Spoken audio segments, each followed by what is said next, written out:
నువ్వు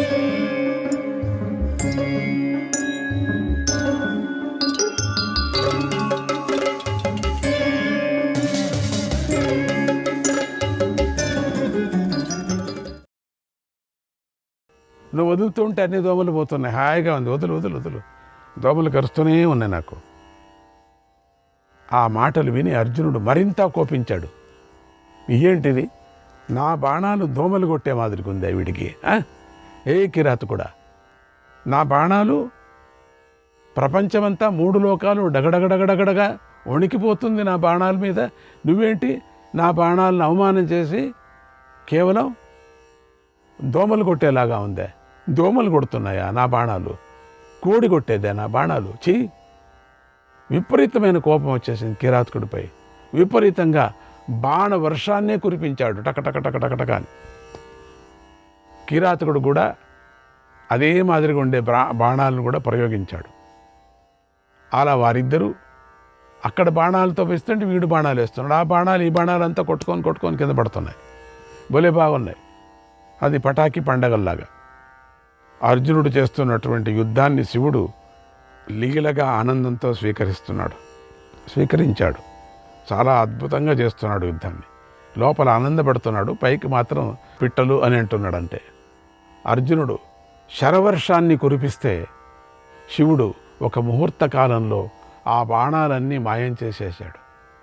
శరవర్షాన్ని కురిపించాడు.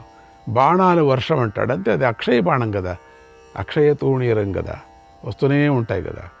బాణం ఎట్లా కురిపించాడంటే వర్షం, శరవర్షం, పటపటపట ఏది కనపడుకోకుండా అసలు పైనుంచి వర్షం కురుస్తుందా? ఆ బాణాల్ని వచ్చేటువంటి వర్షం కురిపించాడు కదా బాణాలని శివుడు. ఈ కిరాతకుడు, శివుడు కాదు కదా, కిరాతకుడు ఆ బాణాలంతా మాయం చేశాడు. అవన్నీ తనలో లీనం చేసుకున్నాడు. అర్జునుని బాణాలకు శివుడికి చిన్న గాయం కూడా కాలేదు. ఎక్కడవుతుంది? ఎలాంటి దెబ్బలు తగలలేదు. శరీరంతో పర్వతంలాగా శివుడు స్థిరంగా నిలబడ్డాడు, పర్వతంగా నిలబడ్డాడు. అది చూసి తన బాణాలన్నీ వ్యర్థమైపోయాయని చెప్పేసి అర్జునుడు గమనించి ఎంతో ఆశ్చర్యపోయాడు. అంతవరకు ఆశ్చర్యపోలేదు, ఇప్పుడు ఆశ్చర్యపోతున్నాడు. ఇదేంటి, ఒక పర్వతంలాగా నిలబడ్డాడు ఈయన, ఎవరిది? ఏంటి ఇట్లయిపోయింది? నా బాణాలు అన్నీ వ్యర్థమైపోతున్నాయి, వదలటం అయిపోయింది అంతే, నాదంతే. ఇంకా ఎక్కడ పోతున్నాయో తెలీదు. సాధు అన్నాడు.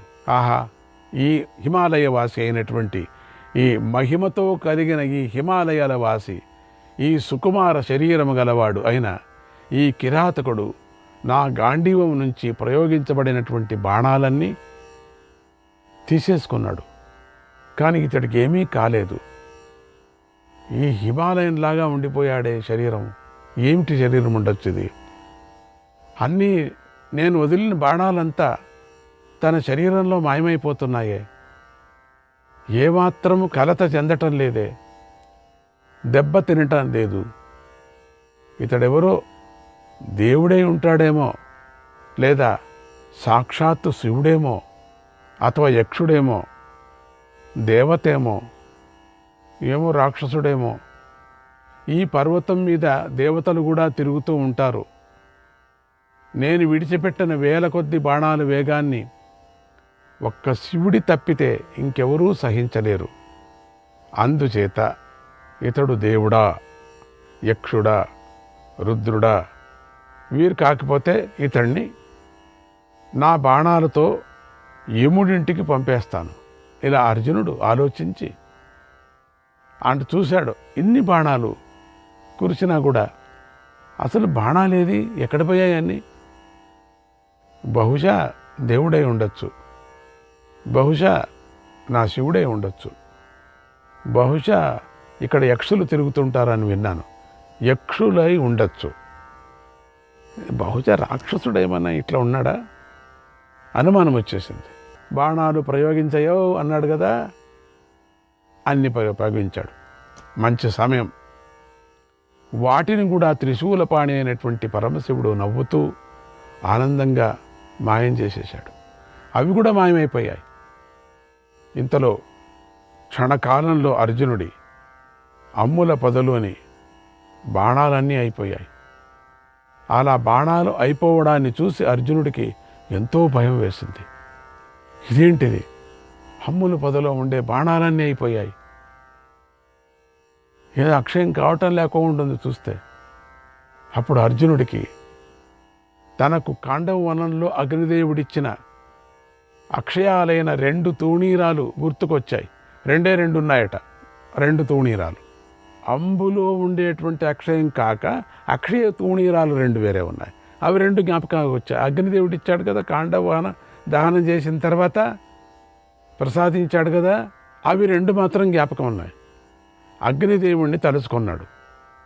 ఇదేదో చాలా, ఈ పర్వతం చాలా పెద్దగా ఉంది, మనిషి కాదు ఇది పర్వతమే. ఇది నా బాణాలన్నీ అయిపోయాయి, ఇక ధనస్సును విడిచిపెట్టాలేమో. ఇతడెవరో కానీ నా బాణాలను మృంగేస్తున్నాడు. నేను చాలా అయిపోయినాను అయినా నేను ఇతడిని వదిలిపెట్టను. ఏమైనా సరే నాకు శక్తి ఉన్నంత కొంచెం ఉంది శక్తి. ఇప్పుడు ఇంకా కొంచెం ఉంది, అయిపోయింది నా పని, అయినా ఇంకా కొంచెం శక్తి ఉంది. నాకు శక్తి ఉన్నంత వరకు ఇతడితో నేను పోరాడతాను. ఎవరన్నా కానీ శూలంతో ఏనుగును చంపినట్లుగా నా ధనుస్సుతో ఇతడిని చంపేస్తాను, నేను యమునింటికి పంపేస్తాను అని ఆలోచించి అర్జునుడు ధనుస్సుతో ఆ కిరాతుడిని పట్టుకున్నాడు. అట్లా వింటి నారితో కిరాతకుడి శరీరాన్ని పట్టి లాగాడు. వింటి నారితో పట్టాడు, బాణంతోనే పట్టేసుకున్నాడు. వింటి నారితో పట్టుకొని లాగాడు. లాగి పిడికిళ్లతో, పెద్ద పిడికిళ్లతో ఒక్కపారి టకక్కని కొట్టాడు. అంబులంతా అయిపోయినాయి కదా. అప్పుడు కిరాతకుడు నవ్వుతూ ఆ గాంధీవ ధనస్సును కూడా తనలోకి తీసి, అంటే గాంధీవ ధనస్సును ఆ ఒక వింటి నారితో ఇట్లా లోపలికి తీశాడు, దగ్గరికి తీసుకున్నాడు అనుకున్నాం కదా. అది ఎప్పుడు ఆ శరీరానికి ముట్టుతోనే ఆ వింటి నారితో కూడినటువంటి ఆ విల్లు కూడా పటక్కని గాంధీవం, ఆ గాంధీవాన్ని కూడా లాగేసుకున్నాడు. తనలోకి ముట్టుతోనే అంతా లాగేసుకున్నాడు, తనలోనే కలిపేసుకున్నాడు. అర్జునుడికి గాంధీవం కూడా పోవటంతో దిక్కు తోచలేదు. గాంధీవం పోయింది. ఇప్పుడు అమ్ము పొదలో ఉండినటువంటివన్నీ పోయాయి, ఇది పోయింది. ఒక గుద్దాడు కానీ అంతే. ఏం చేయాలో తెలియలేదు, తోచలేదు, దిగులు పడ్డాడు, తెలియలేదు. ఇక ఈ యుద్ధాన్ని ముగించాలి, తాడో పేడో తేల్చుకోవాలి అనుకున్నాడు. ఏంటి ఈ యుద్ధం ఇది, అసలు ఎంత అవమానం, పక్కలో ఎవరు లేరు, చూసింటే నా కథ ఏమైపోదు. బాణాలు ప్రయోగంతో చాలా పెద్ద కీర్తి పొందినటువంటి వాడిని నేను, ఏంటి బాణాలే లేకుండా పోయింది, అసలు అంబులే లేవు, వెంటి లేదు, ఏమీ లేదు, మొత్తం అంతా పోయాయి, ఒట్టి చేతులు అయిపోయింది. అర్జునుడు చేతితో కత్తిని పట్టుకున్నాడు. ఇంక కత్తి ఒకటి ఉండింది, అది తీశాడు బయటికి, కత్తిని పట్టుకున్నాడు. అదొకటే. ఇంకా వేగంగా కిరాతుడికి మీదకి వెళ్ళాడు. కత్తితో ఆ కిరాతుడి శిరస్సుపై ఒక పారి కొట్టాడు. వెంటనే ఆ కత్తి 2 ముక్కలైపోయింది, టబంగని మిగిలిపోయింది. ఇదేంటిది, ఈ కత్తి, ఇది ఎటువంటి కత్తి, ఏమిటి ఈ కత్తి, ఏమిటి మట్టి కత్తిలాగా అయిపోయింది ఇది. అప్పుడు అర్జునుడు చెట్లతోనూ శిలలతోనూ యుద్ధం చేశాడు, ఊరికే ఉండకోకుండా. చెట్లు శిలలు చేతికి చిక్కింది ఆ కిరాతకుడి మీద వేస్తున్నాడు, అన్ని తినేస్తున్నాడు ఆ హాయిగా. అసలు ముట్టుకుంటూనే శరీరంలో పోతున్నాయి అన్నీ కూడా. చిత్రంగా ఉంది ఇది, చిత్రం. ఆ వృక్షాలను శిలాలను కూడా ఆ కిరాతకుడు శిలలను కూడా తనలో కలిపేసుకున్నాడు. అది ఏది ముట్టుకుంటే అది వెళ్ళిపోతున్నాయి లోపలికి. ఇదేంట్రా, ఎన్ని చెట్లు పీకాడు, ఆయాసం అయిపోయింది. పీకి కింద కూలబడ్డాడు, పైకి లేస్తున్నాడు. అప్పుడు అర్జునుడు కోపించి, ఇక లాభం లేదు, చెట్లు కూడా చాలా దూరంగా ఉన్నాయి, రాళ్ళంతా లేవు, ఇక మట్టి మాత్రం ఉంది, రాళ్ళు లేవు, పెద్ద పెద్ద శిలలు లేవు, ఇక్కడ రాళ్ళు లేవు, గుండ్లు లేవు, అంతా అయిపోయాయి, అన్నీ అయిపోయాయి. ఉండిందంతా ఖాళీ అయిపోయింది. అక్కడ అసలు అన్ని చెట్లు ఖాళీ అయిపోయాయి, ఫీల్డ్ లాగా అయిపోయింది అంతా. ఈయన ఒక్కడే నిల్చున్నాడు పర్వతంలాగా. కొట్టు కొట్రా కుర్రోడా అంటున్నాడు. ఇక విపరీతమైన కోపం వచ్చింది. ఇక నా దగ్గర ఉండేది ఏమిటి, కత్తి కూడా పోయింది. అప్పుడు చిన్న కత్తులు 2-3 పెట్టుకుంటారు, అర్జెంటు కత్తులు అని ఇక్కడ పెట్టుకుంటారు షూ దగ్గర. అవన్నీ తీశాడు, సినిమాలో చేస్తారు కదా, అవన్నీ తీసి టక్క 2-3 ఉన్నాయి, అన్నీ తీసి వేసేసాడు. అవి కూడా తినేశాడు, అవి కూడా పోయాయి. ఇక ఉండేది ఒకటే, ఒక మంచి కవచంలాగా ఉంది, దాన్ని తీశాడు, ఇనప కవచం, దాన్ని పీకి వేశాడు, అది కూడా తినేశాడు. ఇక విపరీతమైన కోపం వచ్చింది. ఇక నా దగ్గర ఉండేది బాహుబలం, 2 చేతులు అంతే. చూసుకున్నాడు, ఏమీ లేవు, అన్నీ పోయాయి. అలంకారాలంతా వస్తువులను తీసి పారేశాడు, తీసి వాడి మీద విసిరాడు అంతే. కోపించి పిడికిళ్లతో కొట్టడానికి వెళ్ళాడు, కొట్టాడు ఒకపారి. కిరాతకుడు విజృంభించి ముష్టి యుద్ధం చేశాడు కాసేపు, పెద్ద వ్రజలింగ్ లాగా జరిగింది. అలా వారి బాహుయుద్ధం ఒళ్ళు జలధరించేలాగా సాగింది. పటపట పటపట పటపట. అది భీముడు ఉంటే బాగుండేమో, అట్లా సాగింది ఇద్దరిది కూడా. అది ఒక ముహూర్తకాలం జరిగింది. అర్జునుడు ఆ కిరాతుడిని తన వక్షస్థలంతో ఢీ కొట్టాడు. ఆ కిరాతుడిని వక్షస్థలంతో ఒక్కపారి ఢీ కొట్టాడు టక్కని. కిరాతకుడు కూడా అలాగే అర్జునుడు ఢీ కొట్టాడు. ఆ దెబ్బకు అర్జునుడు ఎంతో బాధపడ్డాడు. ఈ దెబ్బకు ఆయనకేం కాలేదు, ఈ దెబ్బకు మాత్రం నడిగిపోయాడు గడగడగడగడగడ అని. అప్పుడు తన శక్తినంతా ప్రదర్శించాడు. ఒక్కపారి తీవ్రంగా యుద్ధం చేశాడు. అలా యుద్ధం చేసి అర్జునుడు బాగా అలసిపోయాడు. గుద్దులు బాగా పడి ఎక్కడ చూసినా గుద్దులే. దబా దబా దబా దబా కొడుతున్నాడు కిరాతకుడు. ఈయన కూడా కొడుతున్నాడు. ఇక ఇట్లా అయిపోయింది, చెయ్యంతా కొట్టడానికి కాలేదు, ఇట్లా అయిపోయింది. ముందు ఇట్లా ఉండింది, ఇప్పుడు ఇట్లా అయిపోయింది. 2 చేతులు ఇట్లా అయిపోయాయి. ఆయన మాత్రం కొడుతూనే ఉన్నాడు. దాంతో అర్జునుడి అవయవాలకు తీవ్రమైన పుడిలాగా అయిపోయాయి. అర్జునుడి యొక్క ఈ ఉచ్ఛ్వాస క్రియ క్షీణించింది, అంటే ఊపిరి క్షీణించింది. అది కూడా చాలా పెద్దగా ఊపిరాడేవాడు. ఇప్పుడు ప్రాణం పోయిన వాడిలాగా అయిపోయాడు. నేల మీద పడ్డాడు, తన్నుకున్నాడు, నేల మీద పడి పటపట అని. అది కూడా ఒక ముహూర్తకాలం అలా పడి మళ్ళీ తెలివి తెచ్చుకొని రక్తంతో తడిసిన తన శరీరాన్ని చూసుకొని ఎంతో దుఃఖించాడు. శరణ్యం గత్వా భగవంతం పినాకినం మృణ్మయం స్థండిలం కృత్వా మాల్యేనా పూజయద్ భవం. అప్పుడు శరణాగత వత్సలుడు పినాకధరుడు భగవంతుడైనటువంటి శివుణ్ణి శరణు వేడి మట్టితో వేదిక చేసి దానిపై పార్థివ లింగాన్ని స్థాపించాడు.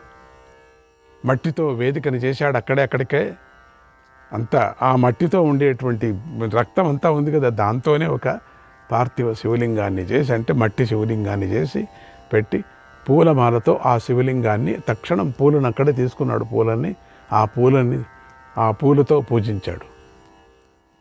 అప్పుడు అర్జునుడు పార్థివ శివుడిపై ఉంచినటువంటి మాల లింగం మీద లేదు, వేసిన పూలంతా అక్కడ లేదు. అది కిరాతుడి నెత్తి మీద కనిపించింది. చూశాడు ఒకపారి, కిరాతకుడు నెత్తి మీద ఉన్నాయి, తాను చేసిన పూజ అంతా అక్కడ ఉన్నాయి. అర్జునుడు ఆశ్చర్యపోయాడు, ఎంతో ఆనందించి ఇప్పుడు అర్థమైంది, ఆయనే శివుడని గ్రహించాడు. అంతవరకు రాలేదు జ్ఞానం. వెంటనే కిరాతకుడి రూపంలోని శివుడు పాదాలు పట్టేసుకున్నాడు గట్టిగా వెళ్ళి. శివుడు ఎంతో ఆనందించాడు, బాగా ఏడ్చాడు. గంభీరంగా అర్జునుడితో ఇలా అన్నాడు, ఓ పల్గుణ, నీ అసాధారణమైన పరాక్రమానికి నేను చాలా సంతోషించాను. శౌర్యంలో నీతో సమానమైన క్షత్రియుడు లేడు. మన ఇద్దరి తేజస్సు పరాక్రమం సమానంగా ఉన్నాయి. శివ సమానంగా ఉందిరా నీది అర్జున నాతో సమానంగా ఉంది నీది. అందుకే అర్జున అంటే భయపడతాను అందరూ కూడా. నేను నీ పట్ల ప్రసన్నుడనయ్యాను, నన్ను దర్శించుకో. నేను నీకు దివ్య దృష్టినిస్తున్నాను. నువ్వు పూర్వం నరుడు అనే ఋషివి. నువ్వు యుద్ధంలో శత్రువులను సంహరిస్తావు, దేవతలను కూడా జయిస్తావు. నీ పట్ల ప్రీతితో నేను నీకు గొప్పదైన నా పాశుపతాస్త్రాన్ని ఇస్తున్నాను. తాను ఇంతవరకు ఏది చేశాడో దాన్ని ఇచ్చేస్తున్నాను. ఈయన బోలాశంకరుడు కదా, ఈయన దగ్గరికి ఏముంటాయి, ఉండిందంతా ఇచ్చేస్తాడు. పాశుపతాస్త్రాన్ని నీకు ఇచ్చేస్తున్నాను, దాన్ని ధరించటానికి నువ్వే యోగ్యుడు. నా పాశుపతాస్త్రాన్ని ధరించటానికి యోగ్యుడు ప్రపంచంలో ఎవరూ లేరు. నిన్ను పరీక్షించాను, నువ్వే యోగ్యుడు అన్నాడు.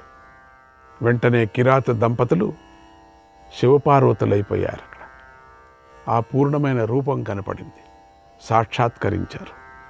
పరివారమంతా, వాళ్ళంతా పరివారం అంతా అన్నాను కదా, వాళ్ళంతా గణాలైపోయారు. భూత గణాలైపోయాయి, అవన్నీ కూడా శివగణాలైపోయాయి. శ్రీకృష్ణాయ పరమాత్మనే నమః.